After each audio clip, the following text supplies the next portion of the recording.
नमस्कार, मैं हूं पुण्य प्रसून वाजपेयी। दस्तक में आपका स्वागत है। बात आज कहां से शुरू की जाए? झटके से बात शुरू करते हैं। दो झटके आज, एक सुबह और एक देर शाम होते होते लगा। दोनों झटके आपके स्क्रीन पर। ये दरअसल झटके हैं। एक तरफ प्रहलाद निलानी यानी हाई कोर्ट में पास हो गई उड़ता पंजाब और सेंसर बोर्ड को झटका लग गया। दूसरी तरफ 21 विधायकों का जो बिल था, जो कि ऑफिस ऑन प्रॉफिट के नाम पर था, उसको लेकर राष्ट्रपति ने वो बिल लौटा दिया।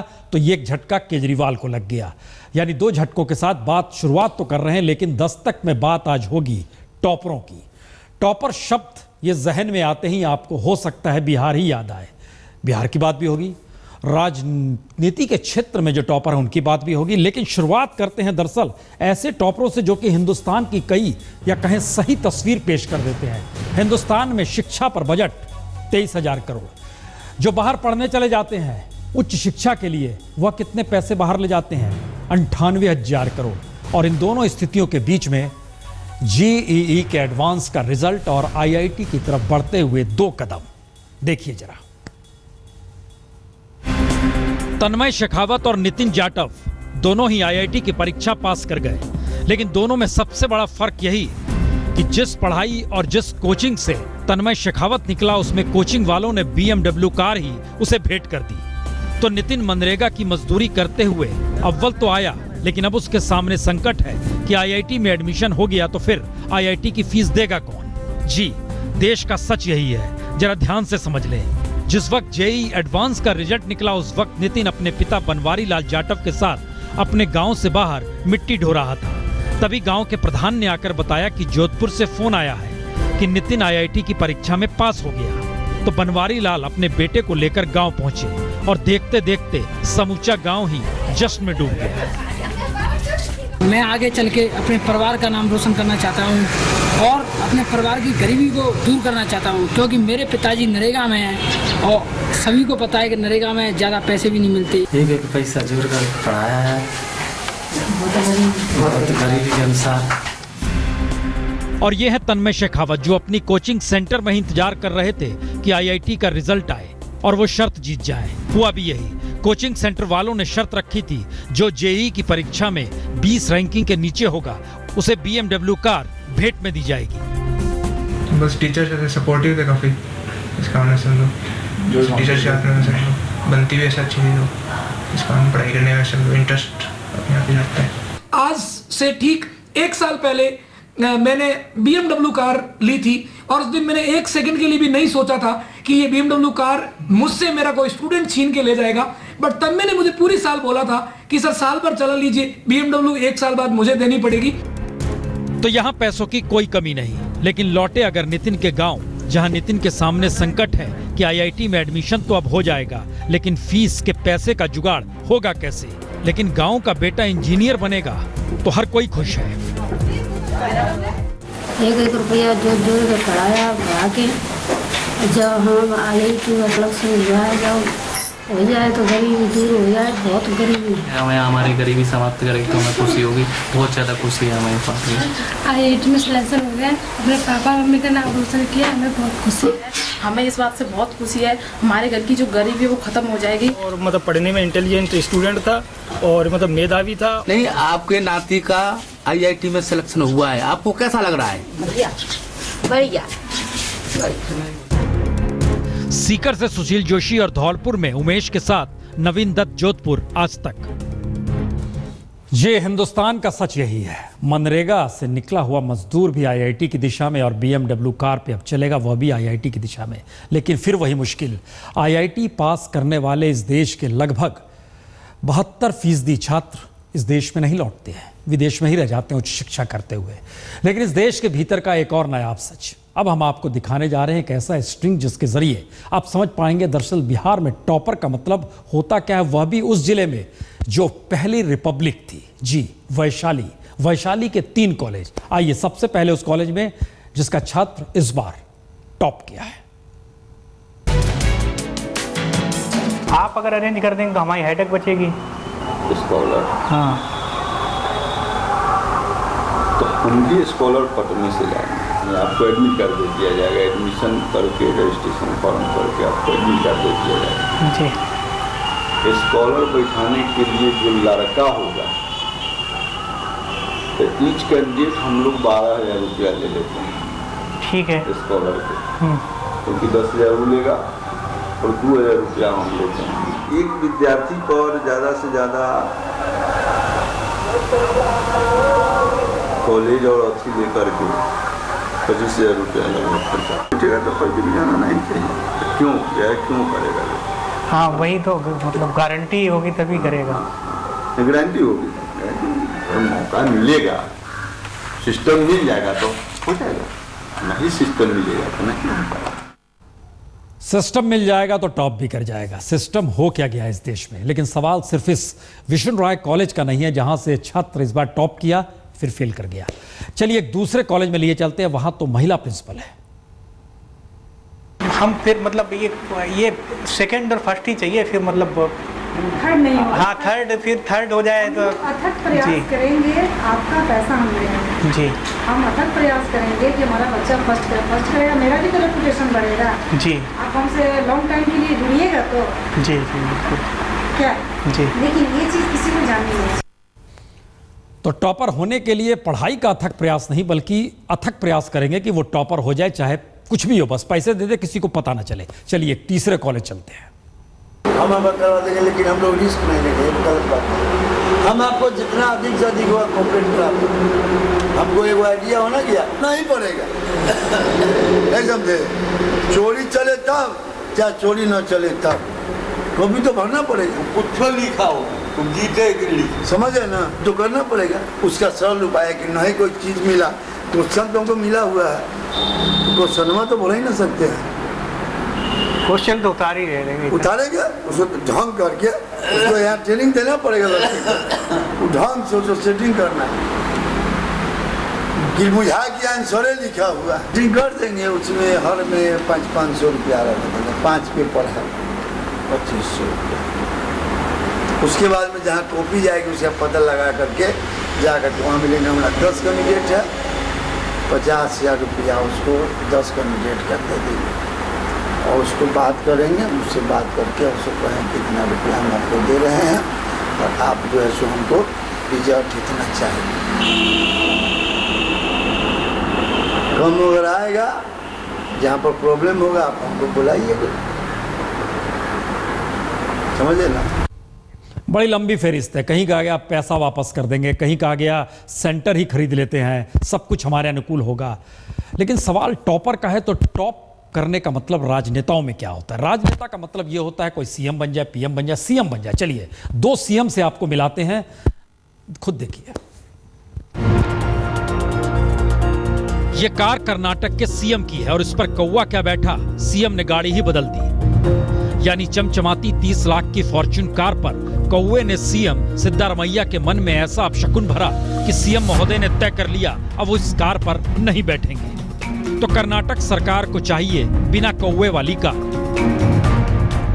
लेकिन तमिलनाडु के सीएम जयललिता तो कहीं भी जाए सफर टोयोटा की इसी पार्डो कार पर करती है और कुर्सी यही रहती है जिस पर बैठती हैं, चेन्नई में हो या फिर देश के किसी भी हिस्से में। और आलम यह है कि जयललिता कल दिल्ली पहुंच रही है, लेकिन उनकी कार और कुर्सी रेलगाड़ी से दिल्ली पहुंच चुकी है, क्योंकि दिल्ली में भी जहाज से उतरने के बाद जयललिता जहां-जहां जिस से मिलने जाएंगी वो इसी पार्डो कार से जाएंगी और जिस कुर्सी पर बैठेंगी वह भी उनकी अपनी ही होगी। यानी यह भी एक सवाल कि कल जब प्रधानमंत्री मोदी के साथ 7 RCR में जयललिता हाईटी के बीच मुलाकात करेंगी, तब क्या वहां भी चेन्नई से आई उनकी कुर्सी पहले पहुंच जाएगी? क्योंकि चेन्नई से जयललिता के लिए 2 कुर्सियां दिल्ली पहुंची हैं जो तमिलनाडु भवन में रखी गई है, और 2 कुर्सियां इसलिए क्योंकि वित्त मंत्री अरुण जेटली और वाणिज्य मंत्री निर्मला सीतारमण के साथ 1-to-1 मुलाकात भी जयललिता की होगी, तो दोनों कुर्सियां चेन्नई वाली।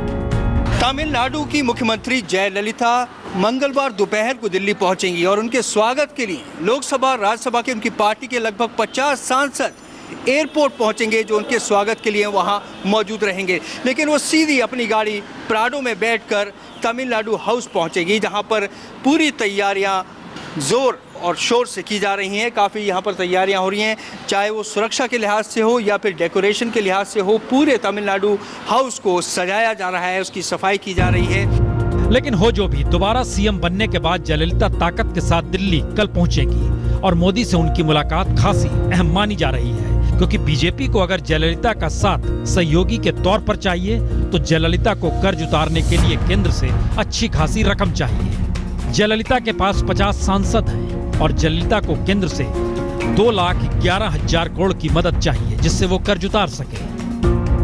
यानी गाड़ी और कुर्सी से इतर कुर्सी की ठसक कैसे एक कुर्सी वाले को दूसरी कुर्सी वाले से गलबैया कराती है, इसका इंतजार कल कीजिए, क्योंकि बीजेपी मान रही है जयललिता उनकी नई सहयोगी बन सकती है। तो अपने अपने क्षेत्र के टॉपरों का अपना अपना मिजाज, और इन सब के बीच यूपी और पंजाब में टॉप कौन करेगा, जी परीक्षा में नहीं बल्कि चुनाव में, उसको लेकर सियासत पूरी रवानगी के साथ अब हर जगह हर नेता के बीच घुमड़ने लगी है। जरा इस रिपोर्ट को भी देखिए। इलाहाबाद में जिस वक्त प्रधानमंत्री मोदी राष्ट्रीय कार्यकारिणी में अपने मंत्री, नेता और पार्टी कार्यकर्ताओं को देश के राजनीति के बदलते दौर और गढ़ते इतिहास का जिक्र कर रहे थे, उसी वक्त कांग्रेस के महासचिव राहुल गांधी जालंधर में ड्रग्स के मुद्दे को उठाकर मोदी सरकार को निशाने पर ले रहे थे। उसी वक्त यूपी के सीएम अखिलेश यादव मथुरा पहुंचकर कैराना में खौफजदा हिंदू परिवारों के पलायन को बीजेपी की कहानी बताकर मोदी सरकार को निशाने पर ले रहे थे। उसी वक्त दिल्ली में दिल्ली के सीएम केजरीवाल लेफ्टिनेंट गवर्नर को पत्र लिखकर प्रधानमंत्री मोदी का हुक्म बजाने वाला बताकर मोदी सरकार को ही निशाने पर ले रहे थे। Modi ji ease of business की बात करते हैं, पंजाब में सिर्फ एक बिजनेस में आसानी है और वो है ड्रग्स का बिजनेस। बीजेपी तो ये कह रही है कैराना में वो लोग भगा दिए समाजवादी लोगों ने। कितने भारतीय जनता पार्टी के लोग बेईमान हो सकते हैं, मेरे पास रिपोर्ट है। तो क्या मौजूदा वक्त में समूची राजनीति के केंद्र में प्रधानमंत्री मोदी आकर खड़े हो चुके हैं, या फिर देश की सियासत एक ऐसे मोड़ पर है जहां मुद्दों के सामने राजनीतिक दल छोटे लगने लगे हैं और प्रधानमंत्री मोदी ने एक ऐसी लकीर खुद को मुद्दा बनाकर ही खींच दी जिसमें निशाने पर बीजेपी कम और वह खुद ज्यादा रहे, जिससे राजनीतिक विषाद प्रधानमंत्री मोदी के ही इर्द गिर्द रहे। उनका कहना था कि हम एक इतिहास को देख रहे हैं बनते हुए। जो 2014 के जनादेश ने वाकई इतिहास रचा, इनकार किया नहीं जा सकता और राजनीति करवट लेती हुई दिखाई दी। लेकिन राजनीतिक करवट से देश ने कितनी करवट ली, ये सवाल हर राज्य के चुनाव के वक्त बड़ा होते चला गया। असम में बीजेपी की जीत ने अब बीजेपी के भीतर इस सवाल को बड़ा कर दिया कि अगर यूपी भी जीतते हैं तो इतिहास उनके साथ खड़ा होगा। इसीलिए प्रधानमंत्री ने नारों से आगे राजनीति को देखने समझने पर जोर दिया। देश को मजबूत बनाना ये आवश्यकता है। देश का जनमानस अब केवल नारों से संतुष्ट नहीं है। तो फिर सवाल वही लौटा कि जो राज्यों में जीतेगा 2019 में उसी की बिसात जीत के लिए सबसे मजबूत नजर आएगी। और ध्यान दे तो 9 महीने से भी कम वक्त पंजाब और यूपी चुनाव के लिए बचा है और पंजाब की सड़कों पर राहुल गांधी और यूपी में प्रधानमंत्री मोदी की चुनावी मुनादी। मसला सिर्फ देश के भीतर के टॉपरों का नहीं है, हम आपको लिए चलते हैं दुनिया का टॉपर कौन, अमेरिका। वहां पर कुछ ऐसे सवाल जो जाहिर है बेहद गंभीर हैं और पहली बार सुनाई दे रहे हैं। आतंक के पहले और दूसरे चेहरे में 15 बरस की दूरी है, लेकिन 9/11 के 15 बरस बाद अमेरिकी शहर ऑरलैंडो के नाइट क्लब में आतंकी हिंसा ने अमेरिका में इस बहस को बड़ा कर दिया है कि अमेरिका में आखिर वो कौन सी कमजोरी है जो अमेरिकी वातावरण में ही आतंक का जहर घोल रही है। और अमेरिकी अब उन कारणों को खोज रहे हैं, क्योंकि जिन्होंने बेहिचक 50 लोगों को गोलियों से भून दिया वो पढ़े लिखे थे, अच्छे परिवार से आते थे, अच्छी नौकरी कर रहे थे और अमेरिका में वो तरक्की भी कर रहे थे। फिर भी आतंकी संगठन ISIS से वो प्रभावित हो गए। यानी एक तरफ अमेरिका ही IS के खिलाफ युद्ध छेड़े हुए है और दूसरी तरफ पढ़ा लिखा अमेरिकी ही आतंकी जुनून में शामिल हो गया, वह भी अमेरिकियों के ही खिलाफ। अमेरिका में दूसरा बड़ा सवाल गन कल्चर का हो चुका है, क्योंकि अमेरिका में कोई भी आसानी से बंदूक खरीद सकता है। यानी एक बार आतंकी विचार से प्रभावित होकर बंदूक उठा ली तो रोकेगा कौन। यानी पहली बार बंदूक पाने के नियमों को कड़े करने पर भी जोर दिया जा रहा है। महत्वपूर्ण यह भी कि ओबामा राष्ट्रपति बनने के बाद गन कल्चर पर काबू लाना चाहते थे, लेकिन अमेरिकी कांग्रेस में उनकी नहीं चली, या कहें अमेरिकी नेशनल राइफल एसोसिएशन की ही चली। तो फिर पहली बार अमेरिकी समाज के खुलेपन को लेकर भी बहस तीखी हो गई है, क्योंकि जिस नाइट क्लब में गोलीबारी हुई वहां समलैंगिक पुरुष जाते हैं और अमेरिका में एक बहुत बड़ा तबका समलैंगिकता को धर्म के खिलाफ मानता है, समलैंगिकों से नफरत करता है। इसीलिए वह एक तरफ समलैंगिक पुरुषों को सबक सिखाना चाहते हैं तो दूसरी तरफ अमेरिकी खुलेपन को ठीक नहीं मानते।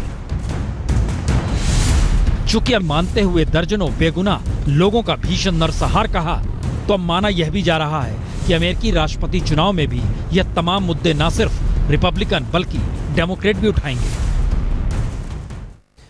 और इन सब में वापस लौटिए तो हिंदुस्तान में सिल्वर स्क्रीन से राजनीति के क्षेत्र में कदम रखने वाले शत्रुघ्न सिन्हा बिल्कुल बेबाक हैं टॉपरों को लेकर राय, और यूपी में टॉपर कौन हो सकता है इसको लेकर भी राय। मैं समझता हूं कि इसके साथ ही ऐसा डिटरेंट, लोगों की प्रतिभाओं के साथ खेलने का किसी को अधिकार नहीं है, और इस तरह से प्रतिभा को खरीदने का और प्रतिभा को बदनाम करने का काम जैसे हमारे कुछ लोगों ने बिहार में किया, मैं समझता हूं निंदनीय है, शर्मनाक है, और जिसे मैं कहता हूं डिटरेंट पनिशमेंट, डिटरेंट, ताकि आगे भी लोग ऐसे करने की जरूरत नहीं करें। वरुण गांधी बहुत ही अच्छा है, उसकी लोगों में बहुत चाहत है, वो उसके अंदर लड़ने की, भिड़ने की, संघर्ष करने की क्षमता है, उसकी क्रेडिबिलिटी है, वो बहुत अच्छा सोचता है, गंभीर, उसके ख्यालात बहुत गंभीर हैं, वो आदमी बहुत, और युवा पीढ़ी को बहुत ही पसंद है, वो हो जाए तो बहुत अच्छा है।